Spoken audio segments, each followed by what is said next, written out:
The screwdriver slipped from my trembling fingers and clattered to the floor, echoing like a gunshot in the sweltering garage.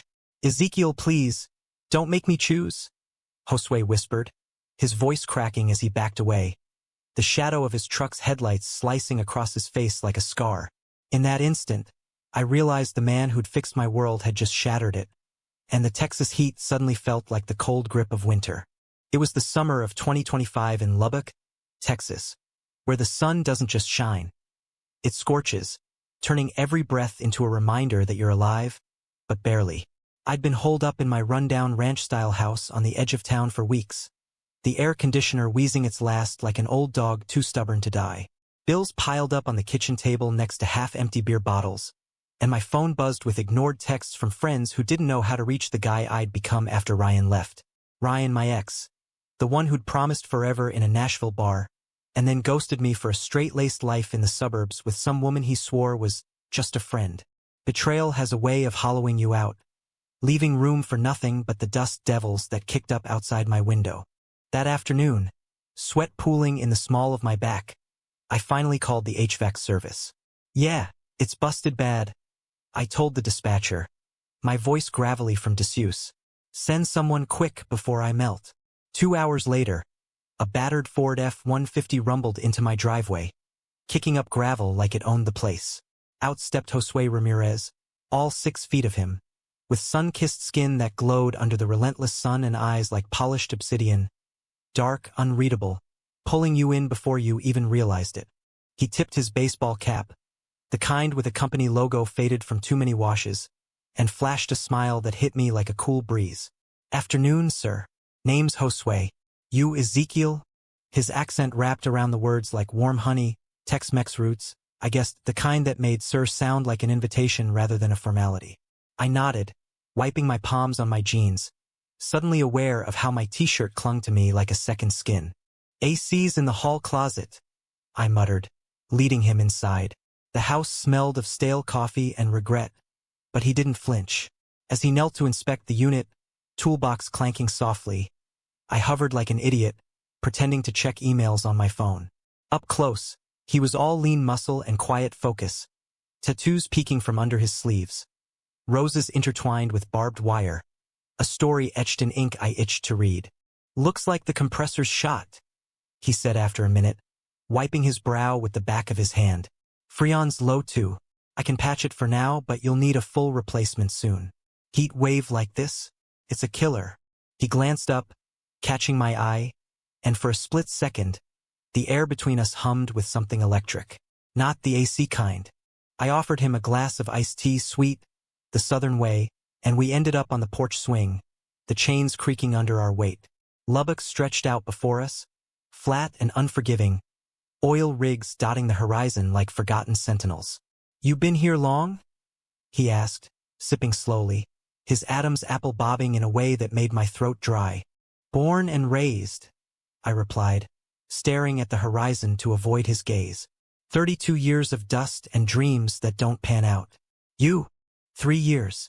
Moved from El Paso after. Family stuff.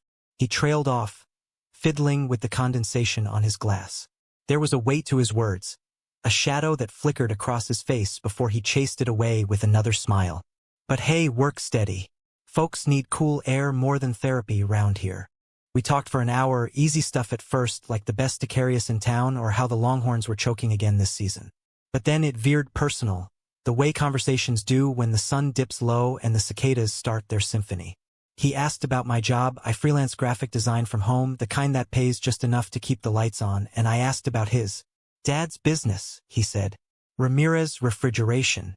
Been fixing things since I could hold a wrench."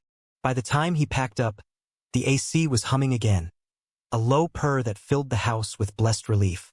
"That'll hold you," he said, slinging his toolbox over his shoulder. "Call if it acts up. Or, if you just want more tea."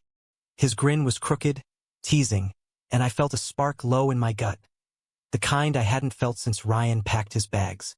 That night, as the cool air whispered through the vents, I lay awake replaying the afternoon. Josue's laugh, rough around the edges like gravel under tires. The way his fingers brushed mine when I handed him the tea. It was nothing, I told myself. Just a lonely guy's imagination. But when my phone lit up with a text from an unknown number, "Fixed one thing today. What's next on your list? Jay." I smiled into the dark, the first real one in months. The next week blurred into a rhythm I didn't see coming. Josue texted sporadically at first. Jokes about the heat. A photo of a busted unit he'd liberated from a hoarder's attic. Then it was daily. Survive the shift? Beer after. We'd meet at Dusty's Dive, a hole-in-the-wall bar on the outskirts where the jukebox played Willie Nelson on loop, and no one batted an eye at two guys sharing a pitcher. He opened up slow, like a flower in the desert sun. Grew up in a big Catholic family, the middle kid squeezed between expectations and rebellion. Dad wanted me in the business, Mom wanted grandkids. I just wanted to breathe. His voice softened when he talked about his little sister, Maria, who'd run off to Austin for art school and never looked back. She's the brave one. Me? I'm still figuring out how to not break everything I touch. I shared too. The sting of Ryan's betrayal still fresh. How I'd come out in college only to learn love could curdle faster than milk in July. Thought we had it? I said one night, nursing a whiskey sour as rain pattered the tin roof. Turns out, forever has an expiration date. Josue reached across the table, his hand covering mine for a beat too long. Warm, calloused, steady. "Hey!" he murmured, eyes locking on mine. "Not everyone's like that. Some of us. We stick." That touch lingered like smoke. By week's end, we were stealing moments. Him showing up with takeout from his favorite food truck. Me dragging him to the drive-in for a double feature of old westerns. Lubbock felt alive again. The flatlands blooming under starlit skies we'd watch from my porch, shoulders brushing, silences heavy with possibility. But cracks showed early if I'd paid attention. Late-night calls he'd take in the truck, voice dropping low and urgent in Spanish. The way he'd tense when a buddy from work ribbed him about that graphic guy over beers. "Just friends, man." He'd laugh it off, but his eyes would dart to mine, apologetic, like he was borrowing time he didn't own. One humid Saturday, 2 weeks in, he invited me to his place, a modest trailer on the edge of town, ringed by mesquite trees and the hum of cicadas. "Figured you'd want the full Josue experience," he said, grilling carne asada on a rusty Weber, the smoke curling like secrets into the twilight. We ate cross-legged on a threadbare blanket, the air thick with spices and unspoken words. "This is good," I said, savoring the char real good. He leaned back on his elbows, shirt riding up to reveal a sliver of toned abdomen dusted with dark hair. "Yeah? Well, stick around. I got more where that came from." His gaze held mine, intense, and when he scooted closer, our knees touching, the world narrowed to the space between us. Our first kiss happened there, under a canopy of stars that felt too vast for two broken hearts. It was tentative at first, lips brushing, breaths mingling like a question. Then deeper, his hand cupping my jaw, thumb tracing the line of my stubble as if memorizing me. No rush, no heat of the moment gone wild, just a quiet unraveling, the kind that stitches souls back together. After, we lay tangled in the grass, his head on my chest, heartbeat syncing with mine. "Ezekiel," he whispered, voice raw. "I ain't done this in years. Feels like coming home." I kissed his temple, tasting salt and promise. "Then stay a while." But home has walls, and his started closing in soon enough. Fall crept into Lubbock like a thief, the heat easing into crisp mornings that made the world feel new. Josue and I fell into something real, the kind of love that sneaks up on you in stolen glances and shared silences. Mornings started with his texts, coffee emojis and "miss your face already," and ended with him crashing on my couch after long shifts, tool belt discarded like shed skin. We'd cook together, bumping hips in the tiny kitchen, laughing over burnt edges and inside jokes. "You're a disaster with a spatula," he'd tease, stealing a bite from my plate, his fingers lingering on my lips. He fit into my life like he was always meant to be there. Took me to his family's tamale boil, a chaotic affair in his parents' backyard where aunts pinched my cheeks and uncles grilled me on the cowboys. "Ezekiel's got stories," Josue said proudly, arms slung casual around my shoulders. And for the first time since Ryan, I didn't flinch from the spotlight. His mom, Rosa, pulled me aside later, her eyes sharp but kind. He smiles more now, Mijo. Thank you. Nights were ours alone. We'd drive out to Mackenzie Park, the reservoir glinting under moonlight, and talk until our voices grew hoarse. He confessed the scars, the ex who'd outed him to his conservative congregation back in El Paso, the church that turned its back faster than a dust storm. Felt like God himself wrote me off, he admitted, skipping stones across the water. But then I met you and, maybe grace looks different. I'd pull him close, our foreheads touching. Grace is this, I'd say, us. But love's a fragile thing in a town where secrets fester like untreated wounds. The first real storm hit on a Thursday in October, the kind of blue norther that rattles windows and chills bones. Josue was late, unusual for him, the guy who showed up 5 minutes early with flowers swiped from a job site. When he finally rolled in, rain-slicked and hollow-eyed, I knew something was wrong. Babe! I met him at the door, towel in hand. He shrugged it off, but his shoulders stayed slumped. Sit, he said, voice flat. We ended up on the couch, his hands clasped tight between his knees. My ex, Carlos. He showed up at the shop today. The name landed like a punch. Carlos, the ghost from El Paso, the one who'd shattered Josue before I ever knew him. What did he want? Forgiveness. A second chance. Josue's laugh was bitter, stripped of its usual warmth. Said he's sorry, that he was scared. Wants to grab coffee. Talk it out. Jealousy twisted in my gut, sharp and unfamiliar. And you? He looked at me then, eyes stormy. Told him no, but it stirred shit up. Made me think. What if I'm just repeating patterns? Dragging you into my mess? I cupped his face, thumbs brushing away raindrops that weren't all from the sky. You're not. We're building something, Josue. Don't let ghosts tear it down. He nodded, leaning into my touch, but the doubt lingered like smoke after a fire. The next weeks were a tightrope walk. Josue threw himself into work, coming home exhausted, the easy laughter replaced by quiet stares. I catch him scrolling old photos on his phone, thumb hovering over delete. One night, after a shift that ran late, he collapsed beside me in bed, whispering apologies into my neck. I love you, Zeke, more than I knew I could. Those words anchored me, a lifeline in the gathering dark. We planned a weekend getaway, Palo Duro Canyon, where the red rocks rose like ancient cathedrals, promising escape. Just us, he said, packing the truck with coolers and blankets. No phones, no past. The drive was magic, windows down, wind whipping through as Springsteen blasted from the speakers. We hiked the trails at dawn, hands linked, the canyon's vastness swallowing our fears. At the rim, overlooking the layered earth, he dropped to one knee. Not a proposal, but a vow. I want this forever, he said, pulling a simple silver band from his pocket, etched with our initials. Not marriage, not yet, but a promise.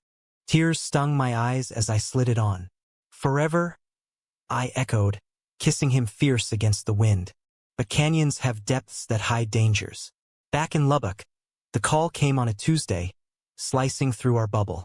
Josue's phone buzzed during dinner, his dad, voice tight. Your sister's in trouble, Mijo. Overdose in Austin. Hospital says it's bad. The fork clattered from his hand. Maria, his brave sister, the one who'd escaped the family's iron grip. We'd talked about her dreams, her sketches of vibrant murals that screamed freedom. Now, that freedom had led to shadows. We drove through the night, my hand on his thigh as semis whooshed past.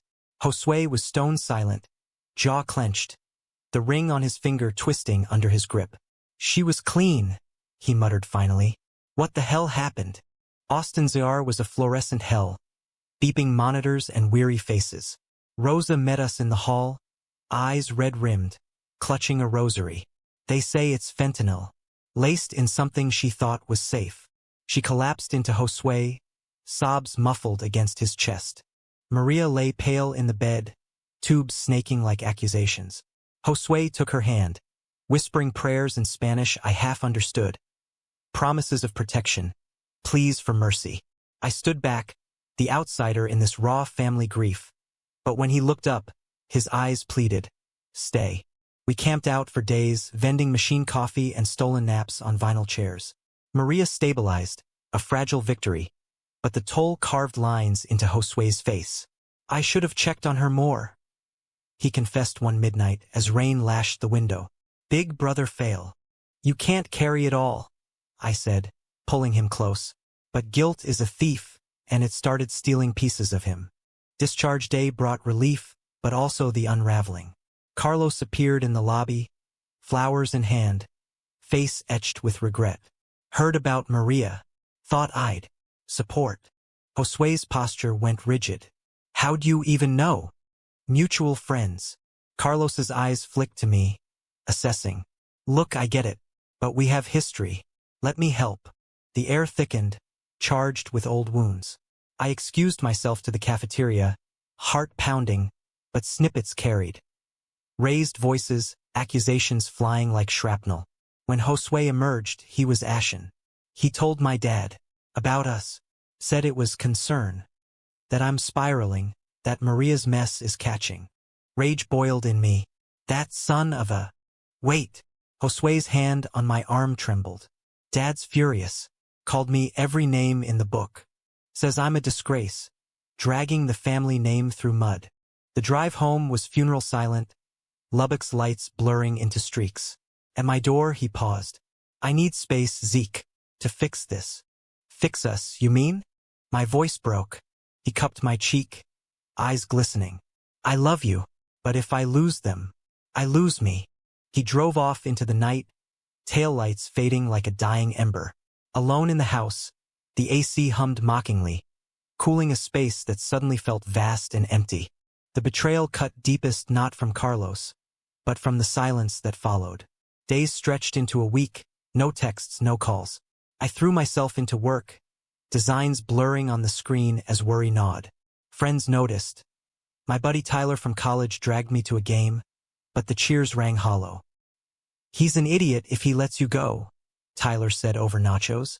But you're worth more than waiting. I wanted to believe him. Instead, I drove by Josue's trailer one dusk, truck absent, lights off. A neighbor waved, a wiry old guy with a beer gut. Ramirez? Packed up yesterday. Headed back to El Paso. Family emergency or some such. The world tilted. Gone. Without a word. Rage fueled the first call. Voicemail after voicemail. How could you? After everything. Then grief. I need you. Please. Silence answered. A void that echoed Ryan's ghost. 2 weeks in, the storm broke, literal and figurative. Thunderheads piled over the plains, winds howling like banshees. I climbed to the roof to secure a loose shingle, rain sheeting down, when my phone buzzed in my pocket. Unknown number. Zeke. Josue's voice. Ragged, barely audible over the gale. Don't hang up. I'm coming back. There's shit you need to know. Lightning cracked, illuminating the flat expanse. Too late, I shouted, but the line held. You left, like he did. A pause then, I know, but Maria's stable. And Dad, he came around, sort of. But Carlos, he lied. Told them I was using, that I got her into it. To get me back. Thunder rolled, shaking the house. So what? You believed him? No. God, no. I went to confront him. Found texts, him dealing small time to pay debts. He framed me to cover his ass. Josue's breath hitched. Cops picked him up last night. And Zeke, I told my family everything. About us. The ring. All of it. My heart stuttered. And they're processing. Mom cried, Dad stormed off. But they didn't disown me. Not yet. Rain blurred my vision. I'm an hour out. Meet me at the park? Please. I slid down the ladder, soaked to the bone, and drove through the deluge. Mackenzie Park was a watercolor of grays, the reservoir churning under sheets of water. His truck idled by the water's edge, headlights cutting the storm. He stepped out as I pulled up, drenched in seconds, but he ran to me anyway. We collided in the downpour, arms wrapping tight, the world narrowing to wet cotton and pounding hearts. I'm sorry, he gasped against my neck. I panicked. Thought if I fixed the family first I could fix us. But I can't do it without you. I pulled back, searching his face. Rain-streaked, vulnerable. You broke me, Josue. Walking out like that. It gutted me. I know. His hands framed my face, thumbs wiping tears I hadn't noticed. Let me make it right. No more running. Lightning forked the sky, thunder crashing like applause. In that electric moment, with the canyon of our pasts yawning below, I kissed him, fierce, forgiving, alive. The storm raged on, but we stood firm, two souls weathering it together. Winter settled over Lubbock like a heavy quilt, frosting the plains in rare whites that turned the world soft and strange. Josue and I rebuilt slow, deliberate, like masons stacking bricks after a quake. He moved in officially that December, his toolbox finding a shelf in the garage, our rings glinting side by side on the nightstand. Mornings meant coffee shared over the Lubbock Avalanche Journal, his foot hooked around my ankle under the table. Read me the funnies, he'd say, head on my shoulder, and I'd oblige, voice rumbling through the quiet. But healing's not linear. Scars itch when you least expect. Holidays loomed, a minefield of traditions and tensions. His family invited us. Tentative olive branch from Rosa, who'd mailed tamales with a note.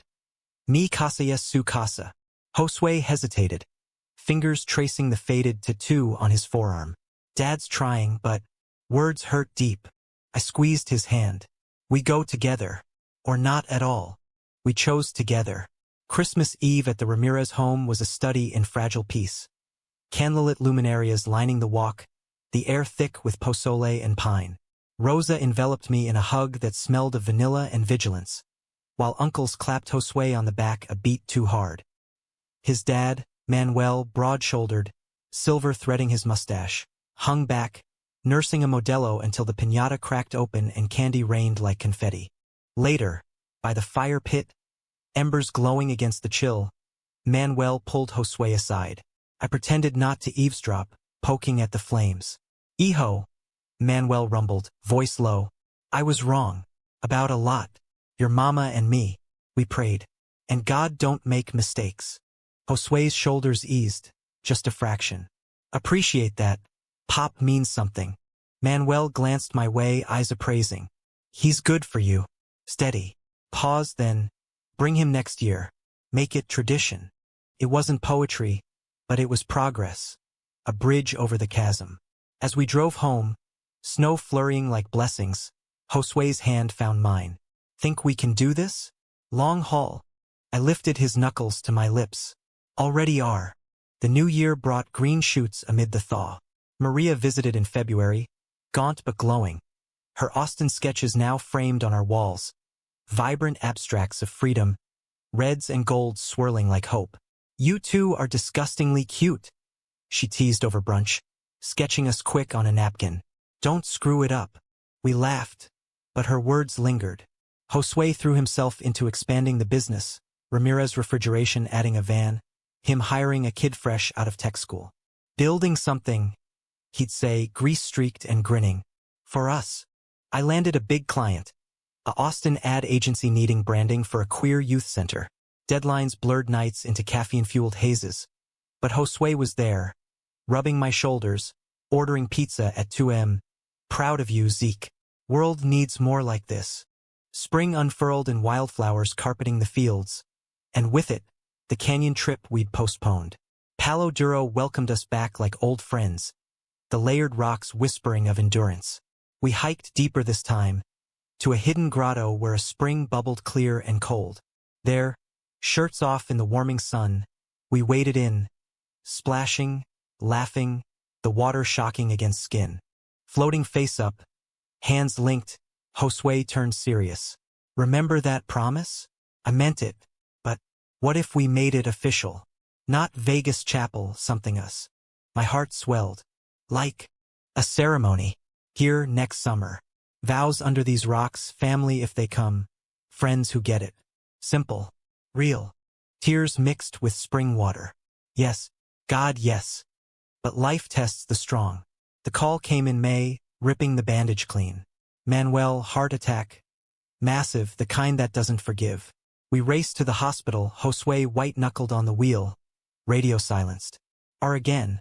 But this time the beeps flatlined before we arrived. Rosa met us in the hall, shattered. Elegant lines of her face collapsed into grief. He was fixing the truck, she whispered. Said to tell you. He loved you, Josue. Both of you. The funeral was a blur of black suits and mariachi wails under a merciless sun. Josue stood stoic by the grave, dirt crumbling from the shovel like final words unspoken. That night, back home, the dam broke. He curled into me on the couch, sobs racking his frame. The man who'd fixed everything now utterly broken. Why him? He choked. We were just starting.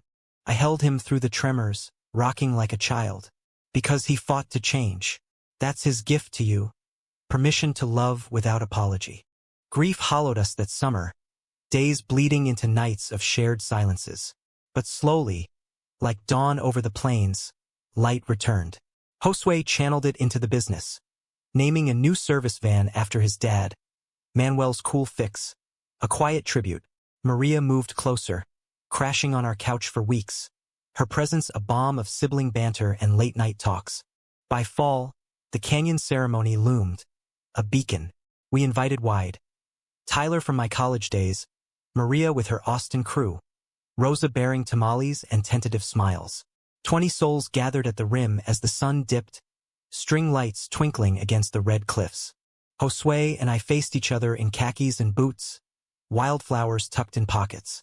No priest, just us, vows scrawled on napkins, red with voices thick.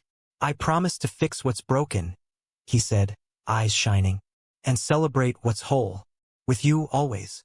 And I promise to hold the flashlight, I replied, drawing laughs. When the dark comes, to love your light, your shadows, forever. Rings exchanged, upgraded now with Manuel's initials engraved inside. Rosa teared up, hugging us fierce. He'd be proud. As stars wheeled overhead, the canyon echoing our cheers, I realized this was the heat I'd never expected. Not the scorch of betrayal, but the steady warmth of chosen family. Josue pulled me close, breath warm on my ear. We made it. We did. And in the heart of America, dusty, defiant, deeply human, we keep making it, one promise at a time.